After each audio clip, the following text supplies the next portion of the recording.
Student, देखिए हमारा topic चल रहा था संसाधनों का वर्गीकरण। और संसाधनों के वर्गीकरण में हमने थोड़ा सा छूट गया था उद्देश्य के आधार पर वर्गीकरण। तो बच्चों, ऊर्जा शक्ति संसाधन के बारे में पढ़ेंगे हम कि उद्देश्य के आधार पर संसाधनों को दो वर्गों में बांटा गया है। एक तो है ऊर्जा शक्ति संसाधन, दूसरा है गैर ऊर्जा संसाधन।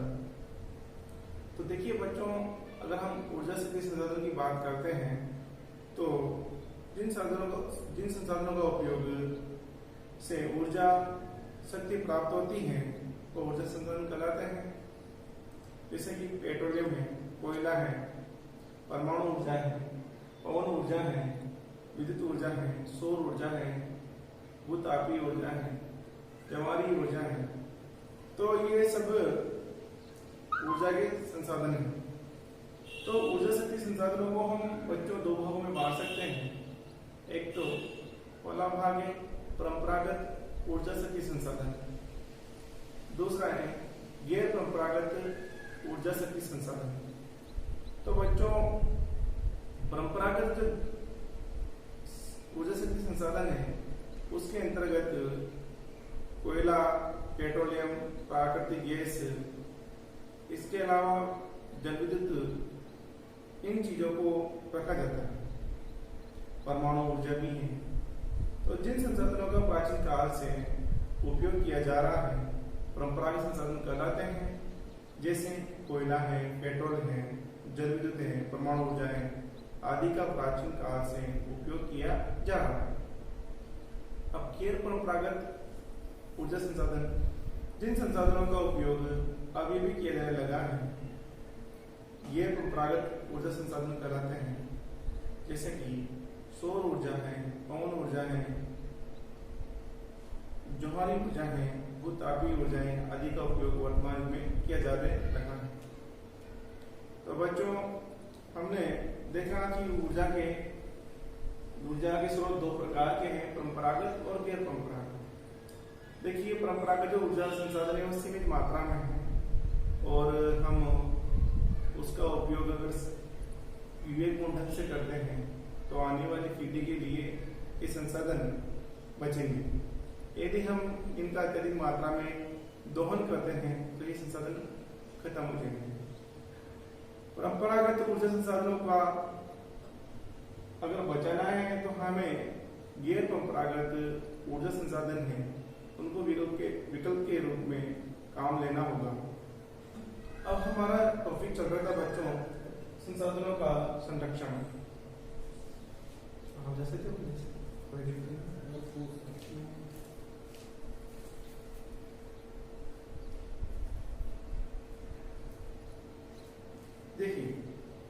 देखिए बच्चों, संसाधनों का संरक्षण। देखिए, कंजर्वेशन शब्द है, इसका अर्थ है संरक्षण।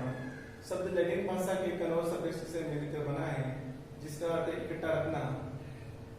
संरक्षण का सर्वप्रथम प्रयोग 1908 में गिलफोर्ड पिचोड ने किया है। तो संसाधनों का अब देखिए संरक्षण क्या है तो हम देखेंगे तो ये है संसाधनों का संरक्षण शब्द का जो सर्वप्रथम प्रयोग है तो 1908 में गिलफोर्ड पिचोड ने किया है। तो इसका अर्थ है इकट्ठा रखना। अब संरक्षण क्या है तो संसाधनों का नियोजित और विवेकपूर्ण उपयोगी संसाधनों का संरक्षण करवाता है ताकि वह मानव को अधिक समय के लिए अधिकतम लाभ पहुंचा सके।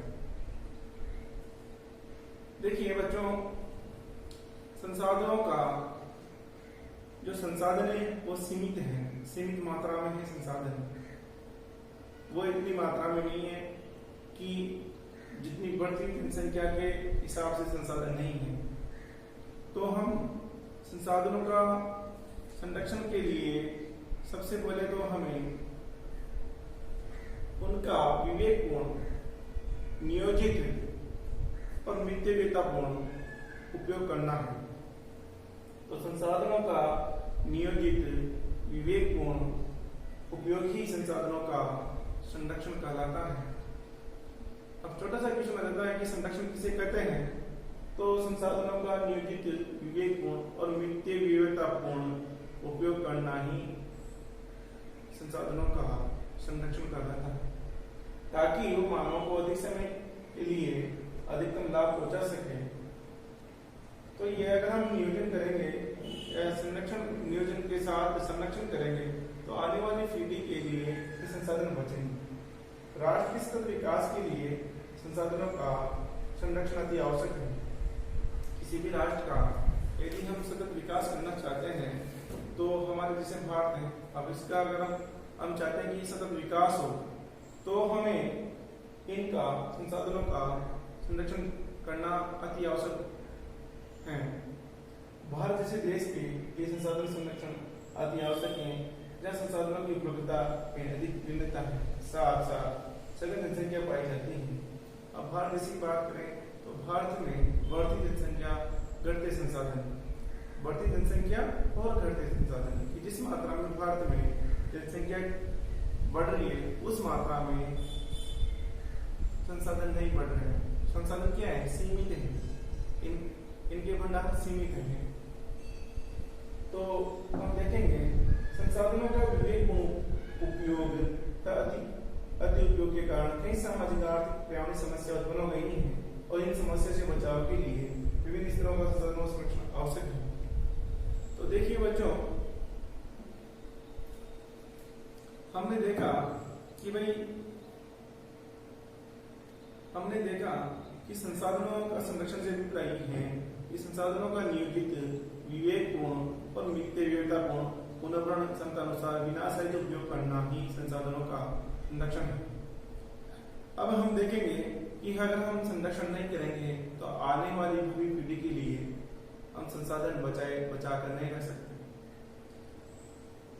संसाधनों का संरक्षण से अभिप्राय ये नहीं है कि हम उनका कंजूसीपूर्ण उपयोग ही ना करें, उपयोग तो करें, परंतु इतनी मात्रा में ही करें जितना की आवश्यकता है।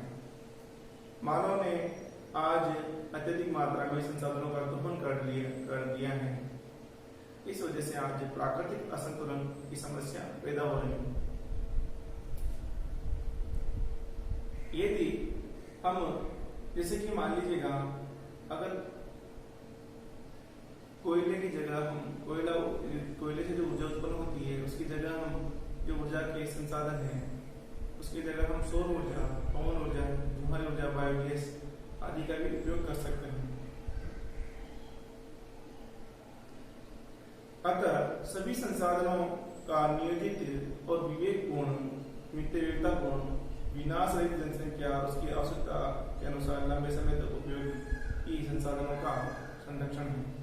अब देखिए बच्चों, संसाधनों की संरक्षण की आवश्यकता क्यों पड़ी? संरक्षण की आवश्यकता क्यों है? तो मानव के सतत विकास के लिए विभिन्न प्रकार के संसाधनों उपयोग आवश्यक है। तो मानव के सतत विकास के लिए विभिन्न प्रकार के उपयोग आवश्यक हैं, और संसाधनों का लंबे समय तक उपयोग करने के लिए इनका संरक्षण भी आवश्यक है। अतः संसाधनों के संरक्षण हमें इसलिए करना है क्योंकि आने वाली जो पीढ़ी है उसको हमें कुछ ना कुछ देके जाए। जो भावी पीढ़ी है उसकी बढ़ती जनसंख्या की तीव्र वृद्धि से नगरीकरण, औद्योगिकरण और वृक्षों की अंधाधुंध कटाई से पर्यावरण प्रदूषण के साथ साथ संसाधन भी समाप्त होते जा रहे हैं। पर्यावरण प्रदूषण से भूमि, जल, वायु आदि की गुणवत्ता होती है। देखिए भाई, बढ़ती जनसंख्या की वजह से औद्योगिकरण, नगरीकरण और वनों की अंधाधुंध कटाई हो रही है, जिससे कि पर्यावरण प्रदूषण बढ़ रहा है। पर्यावरण प्रदूषण बढ़ने से भूमि, जल, वायु इन सब ने अपनी गुणवत्ता खो दी है, और हम आज जिस वातावरण में जी रहे हैं वो बहुत ही विशीला वातावरण है। तो हमें विवेकपूर्ण ढंग से अगर संसाधनों का संरक्षण करते हैं तो ये समस्या उत्पन्न नहीं होगी।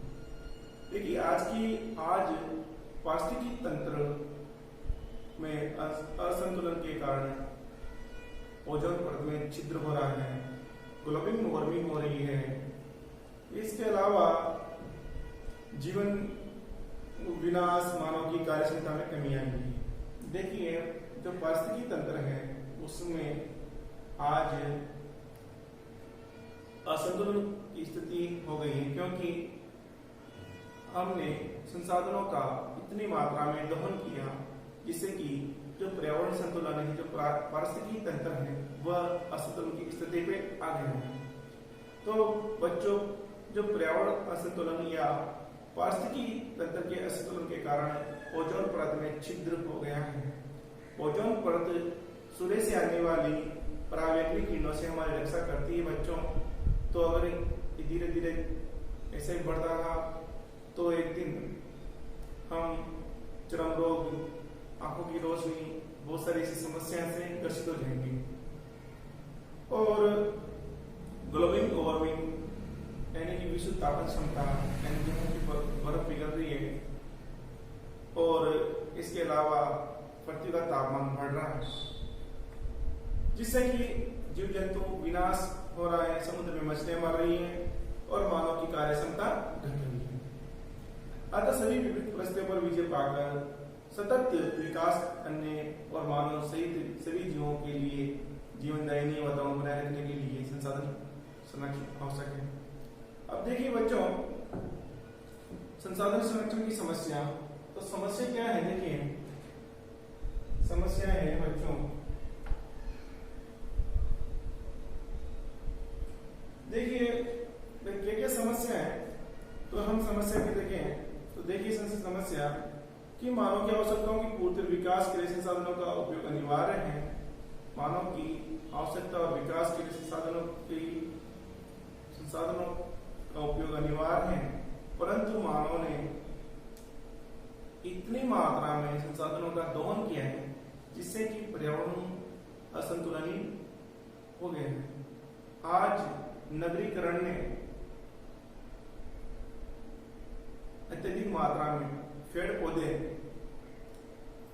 खेती योग्य भूमि और जल का इतना दोहन किया है जिससे कि आज पर्यावरण प्रदूषण की जैसी समस्या आ गई है। देखिए, अत्यधिक मात्रा में जल का दोहन की वजह से आज हर जगह फ्लोराइड युक्त पानी मिल रहा है। अब देखिए, हमने देखा कि वही संसाधनों का संरक्षण की समस्याएं कि हमारे द्वारा हम भौतिकवादी जीवन शैली में जी रहे हैं और हमें इसको त्यागना होगा।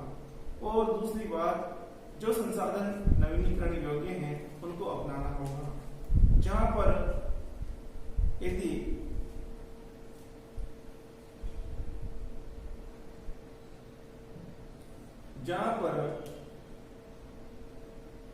सीमित मात्रा में अपना काम चलता है तो उसी चीज को हमको फॉलो करना होगा, तब जाके हम संसाधनों का संरक्षण कर सकते हैं।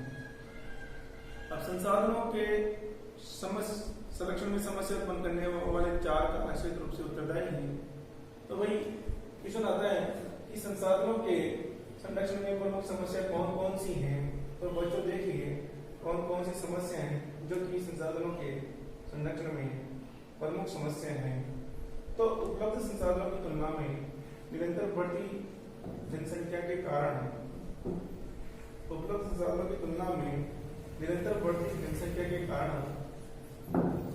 मानवीय आवश्यकताओं की निरंतर बढ़ोतरी होना।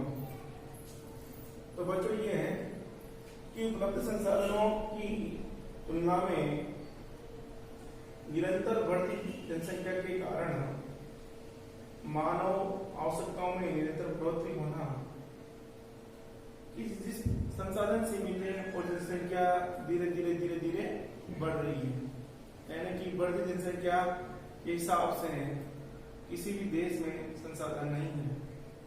अगर जिस प्रकार से जनसंख्या बढ़ रही है और उसी प्रकार अगर मानव ने संसाधनों का दोहन किया तो एक दिन जितने भी हम संसाधन देख रहे हैं वो खत्म हो जाएंगे। दूसरी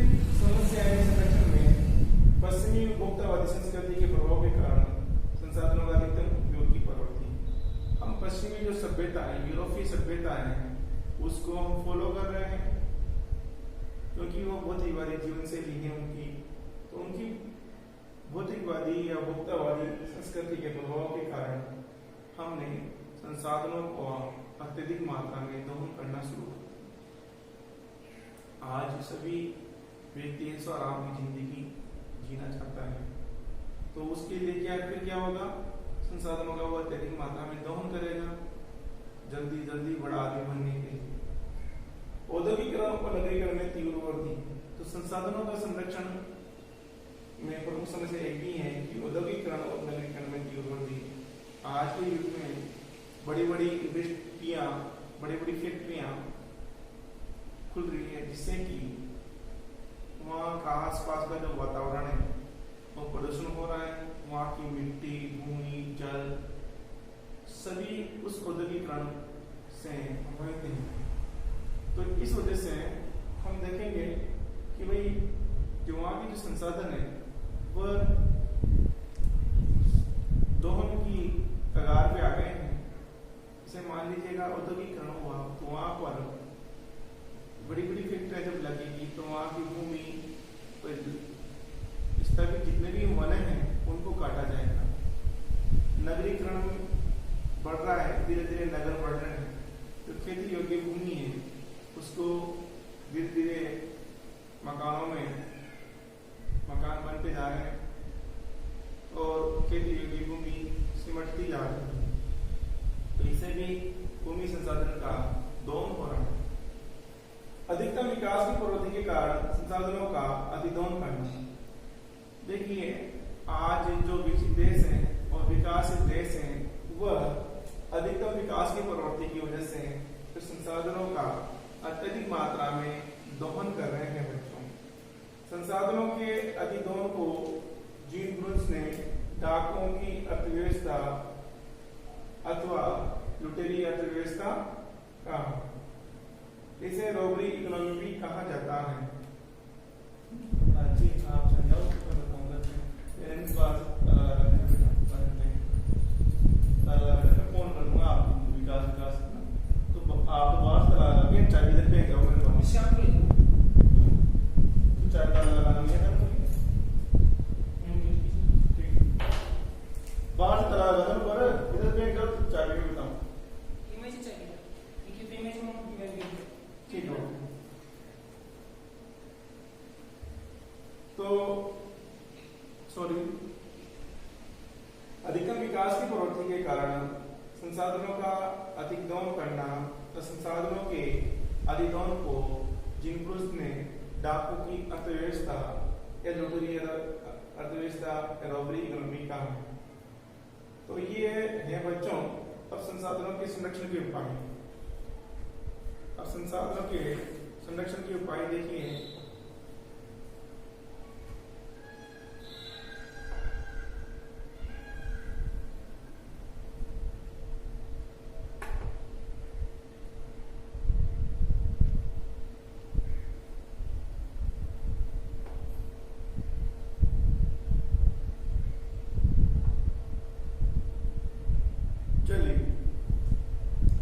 संसाधनों के संरक्षण के उपाय में कि भाई कोई कारण है तो कोई उपाय तो होगा, क्योंकि इस संसाधनों का हमें जो संरक्षण करना है। तो देखिए बच्चों, जनसंख्या वृद्धि पर प्रभावी नियंत्रण। जनसंख्या वृद्धि पर सबसे पहले तो यह कि किसी भी देश के अगर संसाधनों का नियोजित पूर्ण और विवेकपूर्ण ढंग से संरक्षण करना है तो हमें सबसे पहले तो संसाधनों का विवेकपूर्ण ढंग से उपयोग करना है। तो हम अगर इसके संरक्षण के उपाय में सबसे पहले तो किसी भी देश को जो विकासशील देश है या विकसित देश है उसको सबसे पहले तो जनसंख्या वृद्धि पर प्रभावी नियंत्रण करना है। देखिए, बढ़ती जनसंख्या, घटते संसाधन, रोज आपने पढ़ा होगा, देखा होगा। तो देखिए बच्चों, जिस प्रकार से विश्व की जनसंख्या बढ़ रही है उस प्रकार से हर व्यक्ति को हम संसाधन उपलब्ध नहीं करा सकते। तो देश के निरंतर आर्थिक विकास को बनाए रखने के लिए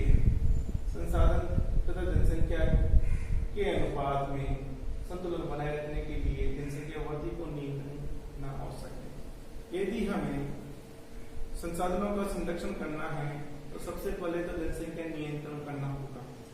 उसके बाद में हम संसाधनों का संरक्षण कर सकते हैं, क्योंकि बढ़ती जनसंख्या के लिए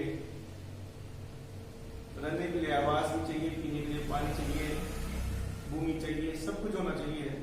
तो हम पहले तो हम जनसंख्या वृद्धि को नियंत्रण करेंगे, क्योंकि जिस प्रकार से जनसंख्या बढ़ रही है उस प्रकार से संसाधन नहीं बढ़ रहे हैं। दूसरा है नियोजन के समग्र दृष्टिकोण। नियोजन में समग्र दृष्टिकोण से पर्यावरण के विभिन्न घटकों का समुचित उपयोग और संरक्षण करना। देखिए, जो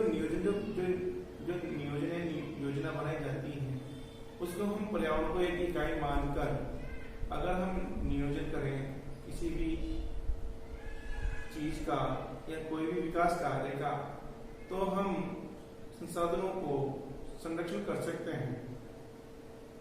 जैसे कि आज अगर पर्यावरण में एक भी घटक का असंतुलन बिगड़ गया तो और भी घटकों को वो प्रभावित करेगा। आज तीव्र औद्योगिकरण, शहरीकरण से उपजाऊ कृषि योग्य भूमि वन विनाश, मृदापर्दन, उत्पादकता में कमी, चारे को नष्ट होना, वो पर्यावरण प्रदूषण, वर्षा में कमी और जल स्तर घटने जैसी बीमारियां, समस्याएं उत्पन्न हो रही। पर्यावरण प्रदूषण से ऑक्सीजन और कार्बन डाइऑक्साइड गैस असंतुलन के कारण जीव जंतु विलुप्त हो रहे हैं। अतः मानव कल्याण के लिए नियोजन एक समग्र दृष्टिकोण होना चाहिए। आज मानव के द्वारा जो अगर नियोजन पूर्ण ढंग से, अगर नियोजन समग्र दृष्टिकोण है पूरी तरह से व्यापकता के रूप से अगर नियोजन किया जाए संसाधनों का, विकास कार्यों का, तो हम संसाधनों का संरक्षण कर सकते हैं। अब देखिए, तीसरा है जो है उपाय, और तीसरा उपाय है जैविक संतुलन बनाए रखना। जैविक संतुलन बनाए रखना